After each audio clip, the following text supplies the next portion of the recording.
peuple du Seigneur, membre de notre structure Rema Ephata, peuple de Dieu réparti à travers le monde, vous qui nous suivez depuis un bon bout de temps, vous qui avez décidé donc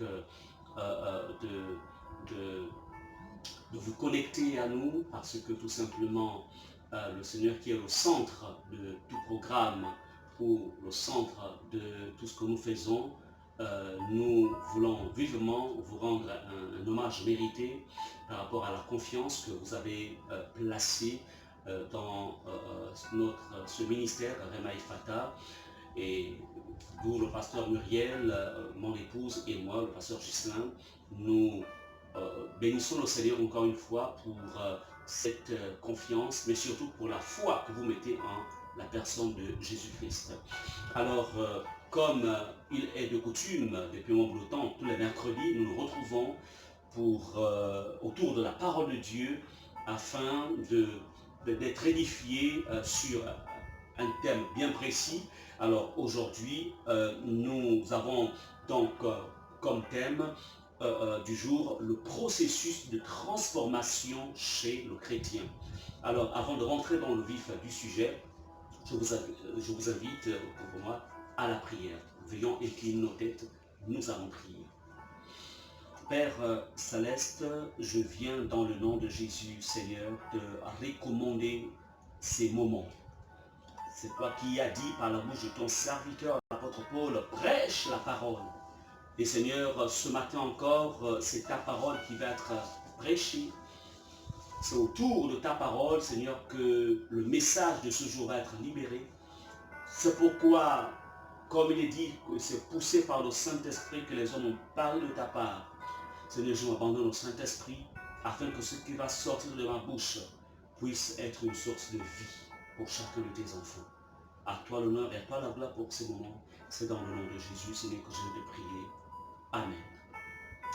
Bien, donc après ce temps de prière, je vais donc dérouler ce que le Seigneur a mis, je dirais, donc entre mes mains et que je vais devoir vous partager.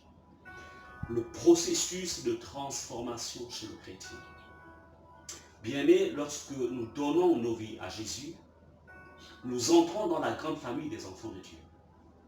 Mais, voyez-vous, en entrant dans cette grande famille des enfants de Dieu, Dieu s'attend à quelque chose parce que nous partons du monde, nous partons d'un endroit où les ténèbres nous gouvernaient, les ténèbres avaient autorité sur nous, pour se retrouver en fait, cette fois-ci dans la maison de notre Père Céleste, qui est un Dieu de sainteté et de pureté. Alors, dès l'instant où nous entrons dans la vie avec Christ, il y a un processus qui se déclenche. Ensemble, allons-y dans 1 Jean 1, verset 7, pour essayer de comprendre de quoi est-il question. La Bible nous dit ceci, mais si nous marchons dans la lumière, comme il est lui-même dans la lumière, c'est-à-dire Jésus qui est lumière, nous sommes mutuellement en communion. Et le sang de Jésus, son Fils, nous purifie de tout péché. Nous retenons cette première partie qui nous dit, mais si nous marchons dans la lumière, si nous marchons dans la lumière. Alors, nous allons nous rendre dans Romains chapitre 12, verset 2. Romains 12, verset 2. Il est écrit ici, ne vous conformez pas au siècle présent, mais soyez transformés par le renouvellement de l'intelligence, afin que vous discerniez quelle est la volonté de Dieu, ce qui est bon, agréable et parfait. Ici, c'est l'apôtre Paul qui parle, poussé par le Saint-Esprit. Il s'adresse à qui? Il s'adresse à l'église de Rome. Et il leur dit, soyez transformés par le renouvellement de l'intelligence. Bien-aimés, la vie spirituelle est une question de changement. Une fois nous avons donné notre vie à Jésus, une fois nous sommes devenus enfants de Dieu, nous devons comprendre que nous entrons dans un processus. Ce processus que le Saint-Esprit dont le Saint-Esprit est maître, nous entrons dans un processus de changement. Il n'y a pas de vie spirituelle selon Dieu sans changement. Comment est-ce que les chrétiens changent-ils? Comment es-tu appelé à changer? C'est peut-être là aussi une question qui est digne d'être posée. Depuis que tu as donné ta vie à Jésus, depuis que tu marches avec Jésus, qu'as-tu observé dans ta vie? Y a-t-il une transformation qui a commencé à se faire? Es-tu toujours dans ce processus de transformation? Ou alors, tu es toujours le même? Dieu a un plan pour ta transformation. Dieu a un plan pour la transformation des chrétiens. Il a un plan. Il a un plan de ce que tu étais. Il doit te transformer. Il a un plan dans ce que tu es devenu. C'est-à-dire, tu es devenu enfant de Dieu. Il doit te faire partir d'un état. Il t'a fait partir de l'état du monde à l'état de son royaume. C'est-à-dire être dans son royaume. Dieu a un plan de transformation pour que, de ce que tu dois devenir demain, il a un plan de transformation. Comprendre comment le pouvoir transformateur de Dieu travaille nous aidera à mieux traiter avec le problème du péché. Ce n'est pas parce que je suis déjà en Christ, ce n'est pas parce que tu es en Christ, ce n'est pas parce que tu es dans l'église, ce n'est pas parce que tu es en fait dans la maison de Dieu, ce n'est pas parce que tu as des responsabilités, en fait, que si tu ne veilles pas sur la transformation de Dieu dans ta vie, ne pense pas que le problème du péché, en fait, disparaîtra définitivement de ta vie si tu ne veilles pas sur ce processus de transformation. Donc, mais ce processus de transformation est d'abord lié au fait que le salut est entré dans ta maison. Jésus pouvait dire de Zachée, le salut est entré dans cette maison. Lorsque le salut entre dans ta vie, lorsque le salut est arrivé, est entré dans ta vie, dans ton cœur, en fait, le salut comprend deux faces. Il y a la face intérieure, c'est-à-dire le salut qui va agir dans ta dimension intérieure. Il y a aussi la face extérieure. Alors, nous allons un peu nous appesantir sur la face extérieure du salut. Parce que l'homme, il y a l'homme intérieur et il y a l'homme extérieur. Alors, je vais ici, en fait, t'entretenir un moment sur l'homme extérieur. Voyez-vous, beaucoup de changements à votre conversion étaient des changements extérieurs. C'est-à-dire, tu étais quelqu'un qui parlait beaucoup, maintenant tu commences à veiller sur ton langage, tu étais quelqu'un qui aimait aller dans des boîtes de nuit, tu n'y vas plus. Donc, le moment où vous avez accepté le Christ dans votre vie, comprenez que vous avez été justifié. Tu es quelqu'un que Jésus a justifié parce que tu t'es converti. Le moment où tu as accepté Jésus dans ta vie, donc tu as été justifié. Et dans cette justification, Dieu a décrété. Dans cette justification, en fait, Dieu décrète. C'est un décret comme pour dire, en fait, tu n'es plus responsable de tes péchés. Celui qui a pris la responsabilité de tes péchés, c'est Jésus. Il est l'agneau de Dieu immolé pour toi. Donc, c'était seulement comme si, en fait, tu n'avais jamais péché. Quand quelqu'un vient à Jésus, en fait, ses péchés sont automatiquement transférés dans l'œuvre que Jésus a accomplie. Donc, tu deviens comme quelqu'un qui n'a plus jamais péché, qui n'avait jamais péché. Mais écoutez, ce décret, ce n'est pas quelque chose qui se passe dans ton cœur.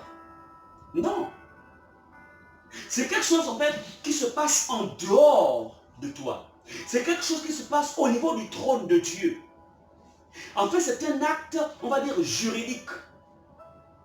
Tu es une personne qui est amnistiée. Donc, tu reçois l'amnistie, en fait, divine. Amen.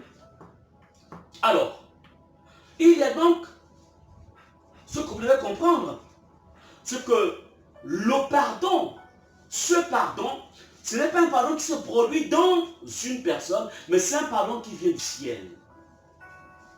Il se passe en dehors, en fait, de toi. Amen. Donc, c'est un changement de statut. Alors, lorsque tu as commencé cette marche avec le Christ, beaucoup de choses se sont passées en fait en dehors de toi. Comprendre que quand vous êtes venu à Christ, vous avez été adopté dans la famille des enfants de Dieu. Donc cette adoption en fait commence par une transformation extérieure. Ta position étant renouvelée, fait de toi en fait quelqu'un qui est né de nouveau. C'est vrai qu'à l'intérieur de toi, au niveau de ta dimension esprit, tu es né de nouveau. Mais le processus de transformation va commencer par l'extérieur pour maintenant agir de l'intérieur. Donc, ta régénération, ta nouvelle naissance ne t'octroie pas une transformation automatique. C'est pourquoi tu as besoin de la parole de Dieu, d'être constamment connecté à la parole, de lire la parole de Dieu, de méditer la parole de Dieu. Tu as besoin d'être connecté à ce programme, par exemple, où tu es enseigné tous les mercredis. Tu as besoin d'assister au programme d'enseignement. Parce que c'est l'enseignement qui, en fait, va commencer à agir, à apporter une transformation intérieure. Mais pour le moment, nous sommes sur la transformation extérieure. Oui, la nouvelle naissance a apporté, a fait en sorte que tu sois recréé au-dedans de toi. Oui, la vieille personne est morte, certes. Et tu as été rendu vivant par Christ. Donc, cette expérience qui s'est produite à l'intérieur de toi par la nouvelle naissance, en fait, ça t'a apporté le salut, tant sur le plan spirituel, tu es sauvé. Oui, hier tu étais mort de par tes offenses. Jésus t'a ramené à la vie par sa mort et sa résurrection. Gloire à Dieu. Mais tu dois comprendre qu'en ce qui te concerne, en ce qui concerne la transformation intérieure et extérieure, en fait, tu as un rôle à jouer. Parce que Dieu, lui, il t'a déclaré pur. Il t'a déclaré juste. À travers ta foi, tu es devenu vivant dans le Christ. Oui. Mais aucune de ces choses ne se sont passées en dehors de toi. Tout ce travail s'est fait à l'intérieur de toi. Mais la transformation, elle va commencer par des actes de changement extérieur. Voilà pourquoi tu constates que tu ne mens plus, tu ne voles plus, en fait, ton témoignage extérieur a changé. Parce que tout simplement, comme je disais au début, devenir enfant de Dieu, la vie spirituelle est une vie de changement, mais qui impacte d'abord l'extérieur, ensuite qui va continuer vers l'intérieur. Donc comprenez ici, encore une fois, enfant de Dieu, devenir un chrétien est un événement qui traduit un changement de vie. Ta vie doit changer. Si ta vie n'a pas changé, comprends que quelque part, certainement tu es mal né de nouveau. Toute nouvelle naissance apporte toujours un changement qui commence de l'extérieur et qui agit à partir de l'intérieur aussi. Donc à un moment particulier vous devez comprendre que la vie divine a été insufflée à l'intérieur de vous. La vie du ciel. La question, est-ce que tu la ressens cette vie? Parce que c'est par la foi. Mais elle va commencer à agir. Donc, comprenez qu'en un instant, Dieu en fait a changé toute chose dans votre vie. Il a changé. C'est pourquoi tu dois croire que tu es devenu une nouvelle création. Tu dois croire que tu es devenu un enfant de Dieu. Parce qu'en prenant conscience que tu es devenu un enfant de Dieu, que va-t-il se passer? En fait, tu vas avoir des désirs nouveaux. Tu auras, en fait, ton cœur sera penché vers d'autres valeurs. Des valeurs différentes. Tes centres d'intérêt vont changer. Ce ne sera plus en fait des centres d'intérêt comme de par le passé, où c'était les alcools, c'était en fait la vie du sexe, etc. Non. Retenons ceci. La vie chrétienne est une vie de changement. Et qui dit vie chrétienne dit vie spirituelle. Sachez que vous êtes devenu une nouvelle personne en faisant de Jésus votre sauveur et votre Seigneur personnel. Sachez-le. Même s'il y a des habitudes que vous avez du mal à abandonner, mais tant que vous êtes assis dans la parole, tant que vous marchez avec la parole, tant que vous êtes assis dans l'enseignement de la parole, ces habitudes vont vous amener à un changement. C'est ce que Dieu est. Voilà pourquoi certaines personnes vous diront, ah mais vous paraissez différent. Oui, parce que Jésus en fait est devenu le centre, votre centre d'intérêt. Amen. Encore une fois, comprenez que la vie spirituelle est une vie de changement. La vie chrétienne est une vie de changement. C'est pourquoi dans 2 Corinthiens 5, il est écrit, si quelqu'un est en Christ, les choses anciennes sont passées, toutes choses sont devenues nouvelles. Est-ce que cette transformation, avez-vous commencé à la vivre? Êtes-vous au début de cette transformation? S'il n'y a pas encore transformation, il est utile de revenir au pied de la croix et dire Seigneur, ta parole déclare que si quelqu'un est en Christ, il est une nouvelle création. Mais quand je vois ma vie, elle est toujours la même. Certainement, je ne suis pas né de la bonne manière. Qu'est-ce qu'on appelle ne pas naître, plutôt naître de la mauvaise manière? C'est lorsqu'on venait à Jésus pour être prospère. Tu viens à Jésus pour être guéri. Tu viens à Jésus pour une bénédiction. Ça, c'est naître de la mauvaise manière. Mais lorsque tu viens à Jésus parce que tu as pris conscience que tu es un pécheur, parce que tu as pris conscience que si tu meurs dans cet état, tu iras en enfer sans Jésus, et que tu as besoin d'un sauveur, tu viens à Christ parce que tu as compris l'importance de l'œuvre que Christ a accomplie à la croix pour ton salut. Alors tu dis, Seigneur, je te demande pardon pour tous mes péchés. Je décide, Seigneur, de rentrer dans l'œuvre de la croix. Je considère ce que tu as fait à la croix. C'est ce qu'on appelle naître de la bonne manière. Alors, la question, regarde ta vie. Est-ce qu'il y a eu un processus de transformation qui a commencé? Est-ce que c'est celle-là la question qui t'est posée? Alors, comprenons qu'il y a une transformation extérieure et il y a une transformation intérieure. Je voulais vous entretenir aujourd'hui, en ce peu de minutes, sur la transformation extérieure, qui consiste à avoir un comportement qui s'améliore. Je ne veux plus revenir sur tout ce que j'ai dit. Et prochainement, je vous entretiendrai sur la transformation intérieure. Inclinons nos têtes, nous allons prier. Répète après moi, Seigneur Jésus. C'est toi qui as dit dans ta parole que si quelqu'un est en Christ, il est devenu une nouvelle création. Les choses anciennes sont passées. Voici toutes choses sont devenues nouvelles. Seigneur, je reconnais que oui, la vie spirituelle est une vie de transformation. C'est une vie de changement. Seigneur, je veux changer dans mon langage. Je veux changer dans mes centres d'intérêt. Seigneur, je veux changer dans ma marche. Je veux te ressembler, Seigneur. Me voici, Seigneur. J'accepte de faire de ta parole le centre de ma vie. J'accepte de faire de la Bible, Seigneur, mon centre d'intérêt. Merci, Seigneur. Au nom de Jésus, je prie. Amen. À vous qui avez écouté ce message, Vous n'avez pas encore fait de Jésus votre sauveur, votre Seigneur personnel. Vous n'êtes pas né de nouveau.